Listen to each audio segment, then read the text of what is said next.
মুসলিম জনবহুল দেশ ইন্দোনেশিয়া ডাচদের থেকে ১৯৪৫ সালে স্বাধীন হয় এবং সুকর্ণ, যিনি ১৯৪৫ সালেই ইন্দোনেশিয়ার স্বাধীনতা ঘোষণা করে প্রথম প্রেসিডেন্ট হিসেবে ক্ষমতা গ্রহণ করেন, তিনি ধীরে ধীরে স্বৈরশাসক হয়ে ওঠেন। নামমাত্র সংসদ নির্বাচন ব্যবস্থা করলেও প্রেসিডেন্ট হিসেবে সকল ক্ষমতা কক্ষিগত করে রাখত।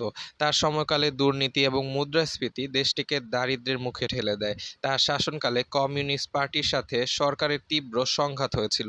এছাড়া সুকর্ণোর পশ্চিমা বিরোধী অবস্থানের ফলে ইন্দোনেশিয়ার সাথে যুক্তরাষ্ট্রের বিরোধ দেখা দিয়েছিল। ১৯৬৫ সালে সামরিক অভ্যুত্থানের প্রয়োগ করা হলেও তা সফল হয়নি। তবে দেশটিতে চরম বিশৃঙ্খল অবস্থার সৃষ্টি হলে জেনারেল সুহার্তো ক্ষমতা গ্রহণ করে ১৯৬৬ সালে সুকর্ণোকে প্রেসিডেন্ট পদ থেকে অপসারিত করে। তবে ইন্দোনেশিয়া সুকর্ণোর স্বৈরশাসন থেকে মুক্ত পেলেও সুহার্তোর একচেটিয়া শাসন দেখেছিল। ১৯৬৭ থেকে ১৯৫৮ সাল পর্যন্ত সুহার্তোর শাসন চলে। তিনি ছিলেন নিষ্ঠুর স্বৈরশাসক।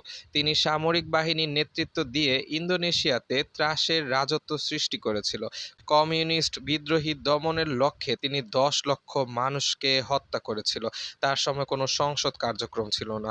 সুহার্তো গোলকার নামক রাজনৈতিক দল গঠন করে তিনি নির্বাচন ও সরকারের পূর্ণ নিয়ন্ত্রণ করত। সুহার্তো সকল রাজনৈতিক দল নিষিদ্ধ করে পূর্ণ সামরিক শাসন জারি করেছিল।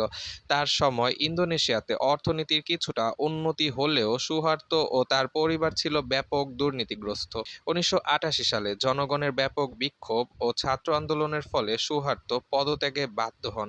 সুকর্ণ ও সুহার্তো এই দুই স্বৈরশাসকের শাসনের ফলে ইন্দোনেশিয়াতে দীর্ঘ এক রাজনৈতিক ও অর্থনৈতিক ক্ষত সৃষ্টি হয়েছে।